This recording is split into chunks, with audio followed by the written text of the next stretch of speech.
Bienvenido a Hora de Estudio Bíblico con nuestro maestro el Dr. Lehman Strauss. Este estudio es el resultado del tiempo personal con el Señor, el ministerio pastoral y la experiencia en conferencias bíblicas del Dr. Lehman Strauss. Él nos instruye y alienta con la enseñanza de la palabra de Dios. Ahora, el Dr. Strauss. Gracias por tomar este tiempo para escucharnos. Deseamos que este ministerio sea de bendición para usted. Anhelo que su corazón reciba fortaleza. Y si usted no es salvo, usted está escuchando el programa Tiempo de Estudio Bíblico. Este es un mensaje de la palabra de Dios, la Biblia, y que le llevará a conocer a Cristo, porque la fe viene por el oír y el oír por la palabra de Dios.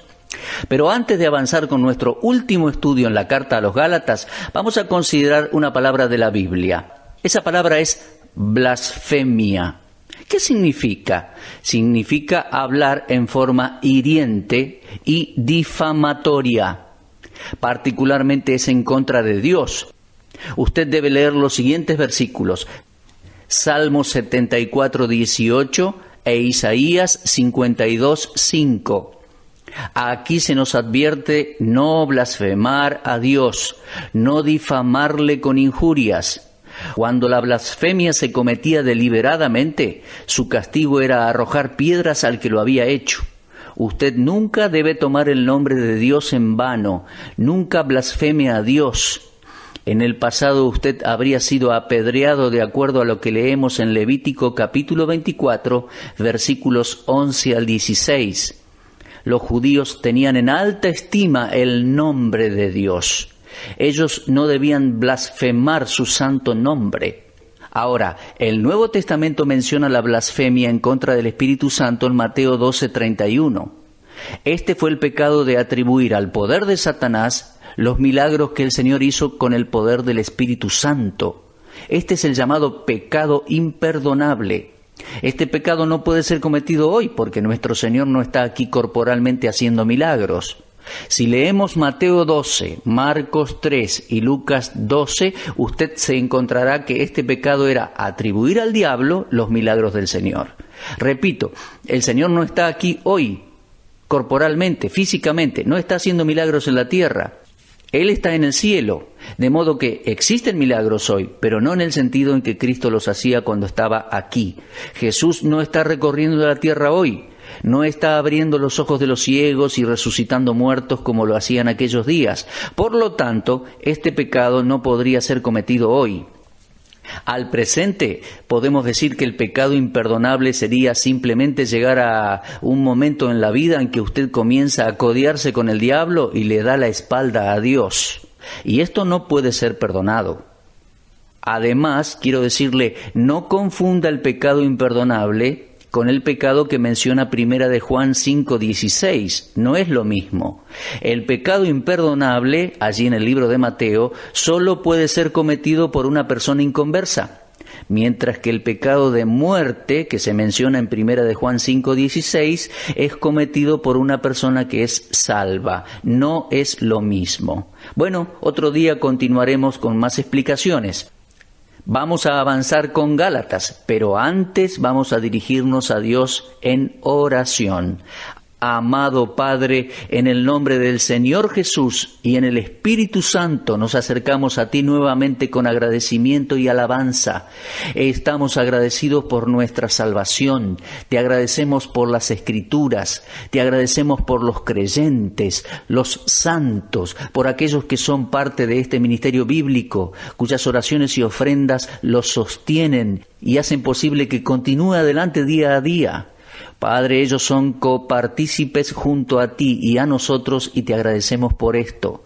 Dios bendice a la audiencia que nos escucha hoy.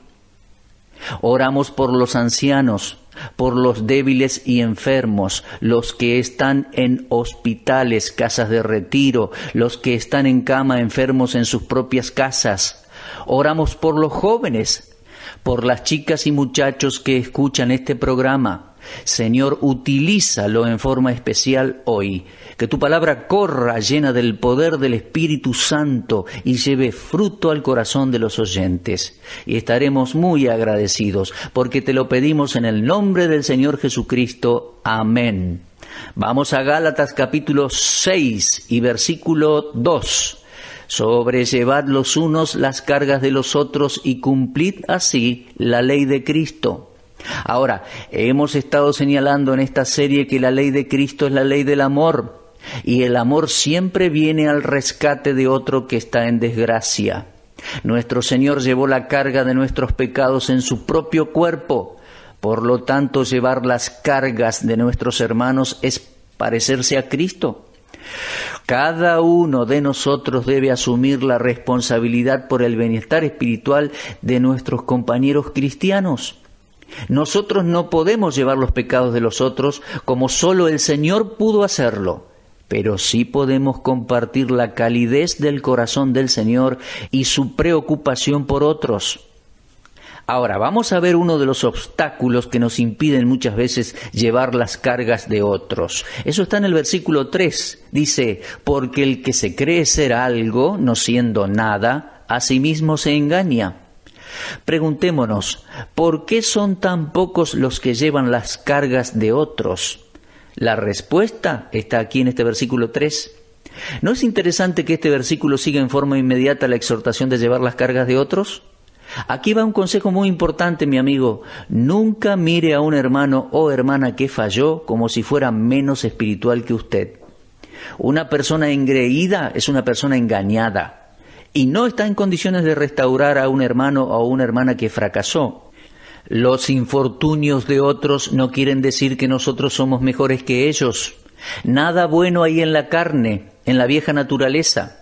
Y lo que somos en Cristo, lo somos por la gracia de Dios. Cuando nos sentimos orgullosos, estamos engañándonos a nosotros mismos. Cuando una persona tiene una alta consideración de su propio modelo de bondad, entonces tiene una estima falsa de sí mismo.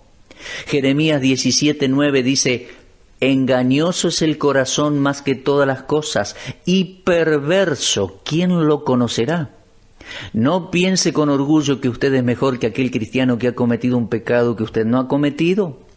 Si piensa así, entonces Satanás lo ha engañado y no está calificado para ayudar a otro cristiano.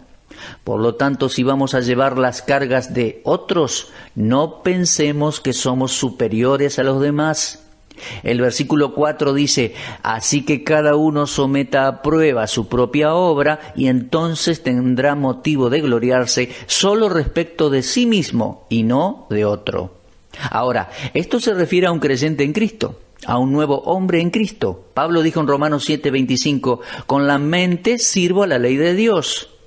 La idea es que cada hombre es llamado a juzgarse a sí mismo. Es decir, sobre cada uno de nosotros se impone la prueba de juzgarnos a nosotros mismos con la palabra de Dios y no de juzgar a nuestros hermanos y hermanas en Cristo.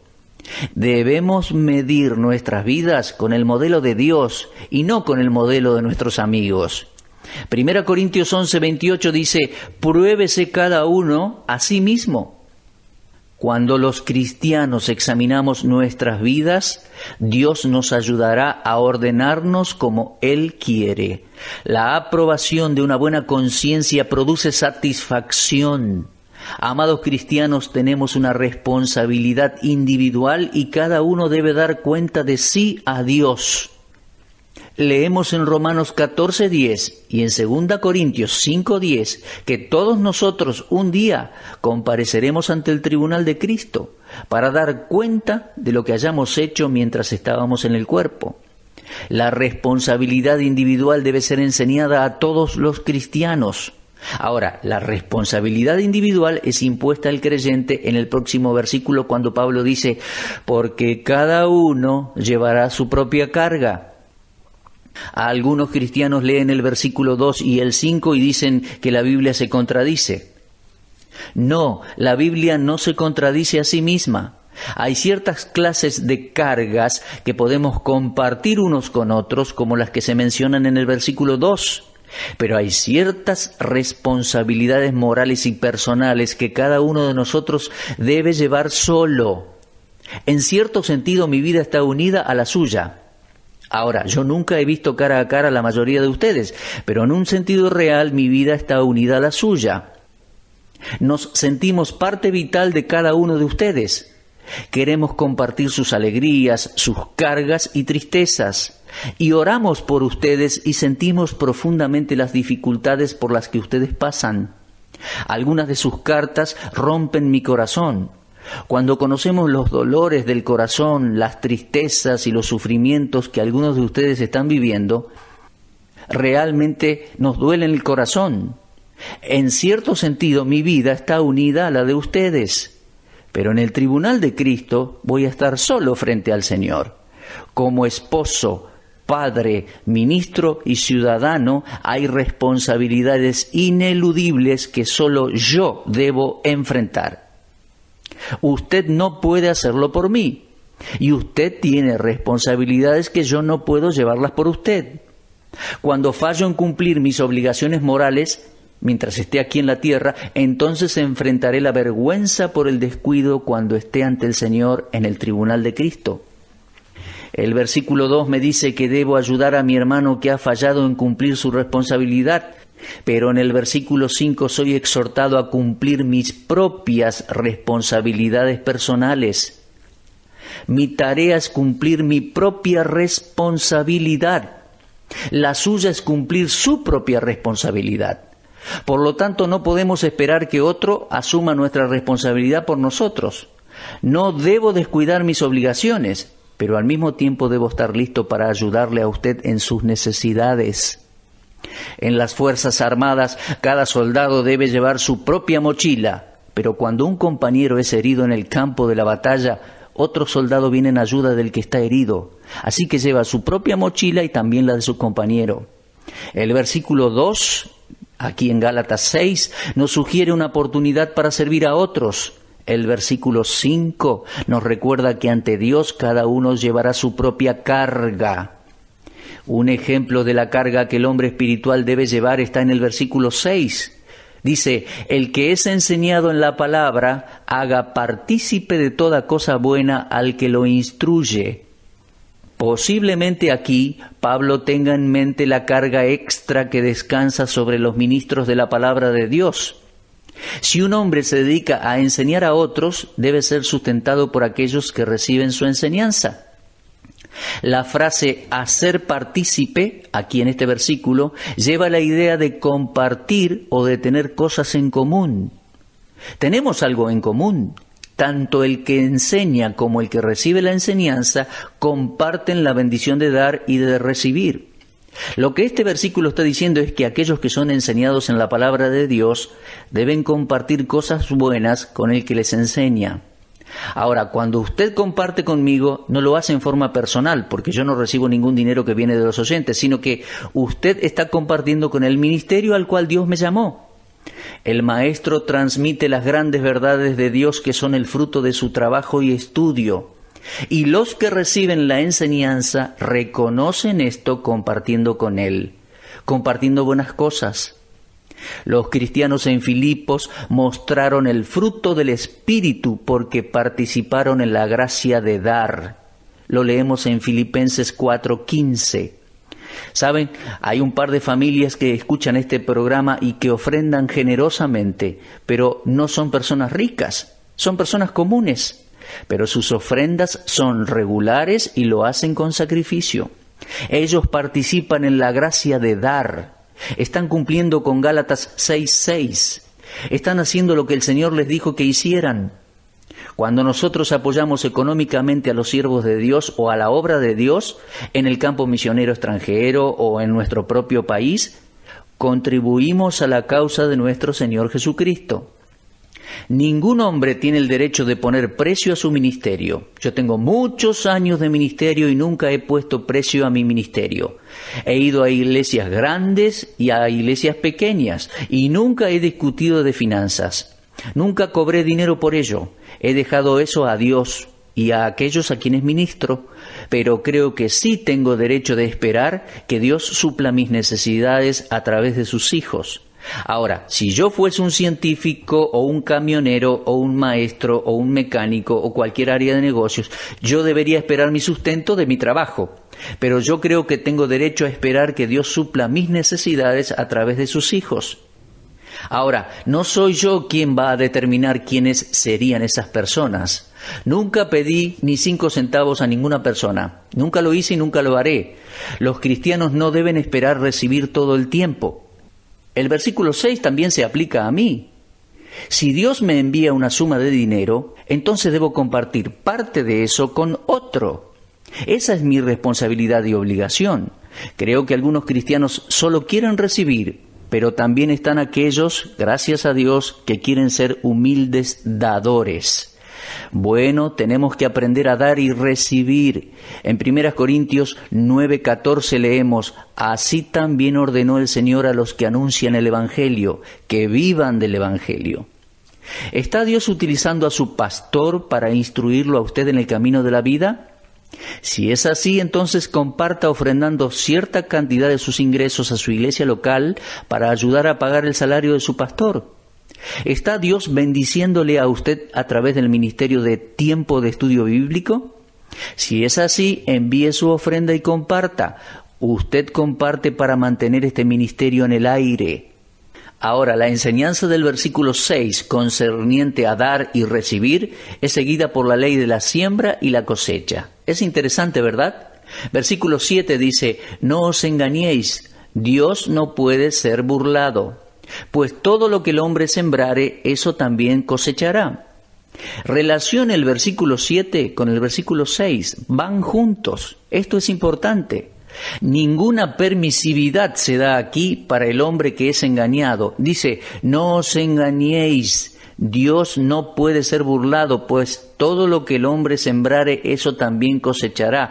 Porque el que siembra para la carne, de la carne segará corrupción, pero aquel que siembra para el Espíritu de Dios segará vida eterna. Preste atención, a la luz del versículo 3 se puede engañar a sí mismo. No pierda de vista esto. Si un hombre piensa que es algo, no siendo nada, se engaña a sí mismo. Esta ley fundamental para la vida debe ser evidente en cada uno. Un hombre o una mujer son necios cuando piensan que pueden romper las reglas de Dios y escapar de las consecuencias. Cuando una persona siembra trigo, espera que la cosecha sea de trigo. Todo se reproduce según su especie. Y así le sucederá a un hombre que rompe las reglas de Dios y que espera escapar de los resultados. No es posible. Amados, 2 Corintios 9:6 dice: pero esto digo, el que siembra escasamente, también segará escasamente, y el que siembra generosamente, generosamente también cosechará. ¿Se da cuenta? La ley de la siembra y la cosecha. Además encontramos otro ejemplo en Oseas 8:7. Dice: porque sembraron viento, torbellinos segarán. Y en Mateo 7, versículos 16 y 17, el Señor Jesucristo dijo: por sus frutos los conoceréis. ¿Acaso se recogen uvas de los espinos o higos de los abrojos? Así, todo buen árbol da buenos frutos, pero el árbol malo da frutos malos. Ningún cristiano puede levantar su nariz delante de Dios y tratar al Dios misericordioso con menosprecio. Oh, amados oyentes, sembremos con generosidad, porque lo que hacemos a otros en el nombre del Señor nunca será en vano. Pablo pudo decir: y yo con el mayor placer gastaré lo mío, y aun yo mismo me gastaré del todo por amor de vuestras almas. Cristianos, somos administradores de Dios y como tales debemos cosechar en proporción a lo que sembramos. No lo que intentamos sembrar, no lo que pensamos que debemos sembrar o lo que deberíamos haber sembrado, no, solo lo que verdaderamente hemos sembrado. Uno puede dar y enriquecerse a sí mismo. Otro puede guardar y llegar a empobrecerse. No podemos vivir una clase de vida y esperar cosechar otra. El cristiano que ignora esta enseñanza tendrá que responder en el tribunal de Cristo. Y el pecador, el inconverso que desafía a Dios, deberá responder por su incredulidad en el juicio del gran trono blanco, el juicio final. La idea de sembrar y cosechar continúa por el versículo 9, donde Pablo dice: no nos cansemos pues de hacer el bien, porque a su tiempo cosecharemos si no desmayamos. Mis amigos, yo ya tengo una edad avanzada. Muchos de mis amigos me dicen que debería ir más despacio y luego jubilarme, retirarme. No puedo en realidad hacer eso, queridos amigos. Yo no puedo dejar de hacer el bien. No estoy criticando a aquellos que ya se han retirado, créanme. Si una persona alcanza la edad de jubilarse y quiere relajarse, descansar, disfrutar el resto de sus días sobre la tierra, bueno, es algo entre Dios y esa persona. Nunca critico a una persona que quiere retirarse, pero yo no puedo dejar mi ministerio ahora, simplemente porque Dios me ha dado suficiente fuerza física, mental y emocional para continuar sirviéndole.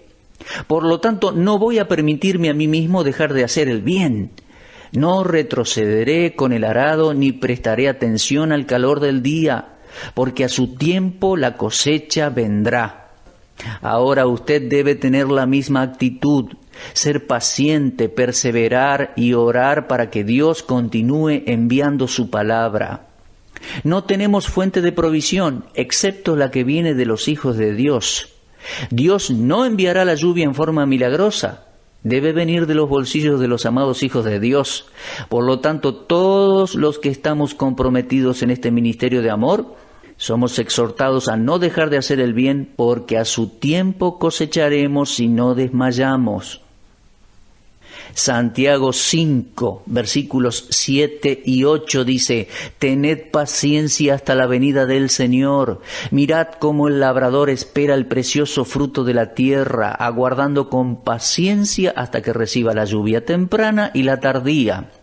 Tened también vosotros paciencia y afirmad vuestros corazones, porque la venida del Señor se acerca. Así como Dios prometió a Noé que habría un ilimitado proceso de estaciones y tiempos de cosecha, así también será para los cristianos que siembran fielmente para el Espíritu. Oh, amados, continuemos testificando, trabajando, orando, dando. La cosecha vendrá tan cierto como que el mismo Señor vendrá, tan seguro como un día sigue al otro. En vista de la certeza de la cosecha, leemos en el versículo 10, estamos en Gálatas 6:10. Así que, según tengamos oportunidad, hagamos bien a todos, y mayormente a los de la familia de la fe. El fruto del Espíritu en la vida del cristiano será comunicado a todos los hombres con quienes tengamos contacto, pero en una forma particular será comunicada a los compañeros cristianos. Los cristianos deben sustentar a otros cristianos toda vez que sea posible. Antes de mostrar benevolencia al inconverso, debe existir una genuina muestra del espíritu familiar dentro de la familia de Dios. Si nosotros hacemos esto, estaremos imitando a nuestro bendito Señor, quien anduvo haciendo el bien. Hizo el bien a los agradecidos, tanto como a los desagradecidos. Hizo bien a los que le apreciaban, como a los que no le apreciaban. Él fue bueno para con los pecadores y también para con sus propios discípulos. Esta fue la prueba de su amor.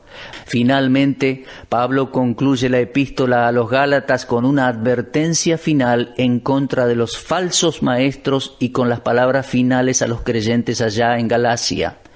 Tenemos solo unos pocos minutos para tratar estos versículos. Pablo termina la carta escribiendo con grandes letras. Observe, eso dice en el versículo 11. Finalmente él les advierte que estos maestros legalistas no estaban preocupados acerca del bienestar espiritual de los Gálatas. Les advierte que sus motivaciones no eran puras, sino que simplemente estaban buscando hacer un espectáculo en la carne, predicando la circuncisión solo para escapar a la persecución que venía en contra de aquellos que predicaban la salvación por la fe en la cruz de Cristo. El legalista y su descendencia actual en algunas iglesias todavía anhela la corona sin la cruz. Todavía anhela la corona sin la cruz. Ellos no deseaban seguir a Cristo pagando el costo. Su insistencia en la circuncisión de los Gálatas era puro egoísmo de su parte.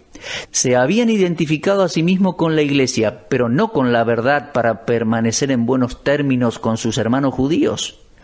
Pablo los descubre en versículo 13 señalando que los judaizantes, quienes no estaban guardando la ley siquiera tampoco, ¿no?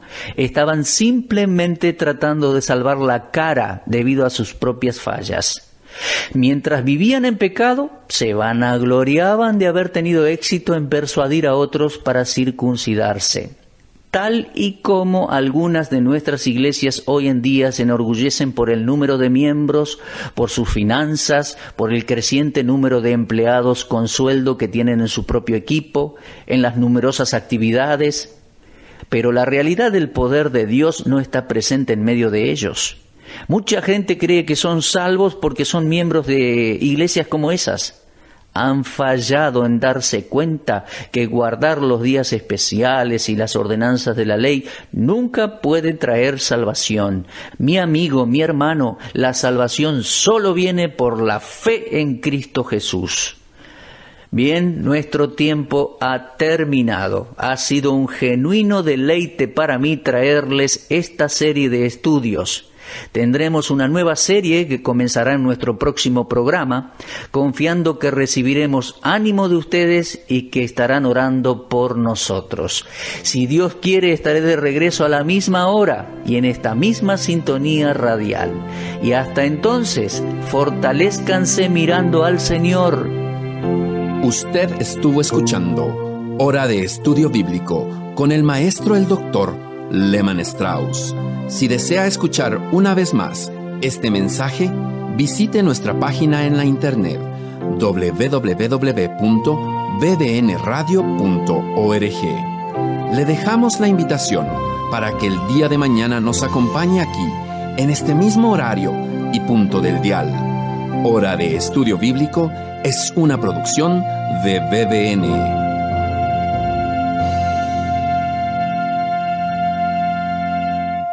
BBN, Red de Radiodifusión Bíblica, es el nombre de nuestro grupo en Facebook.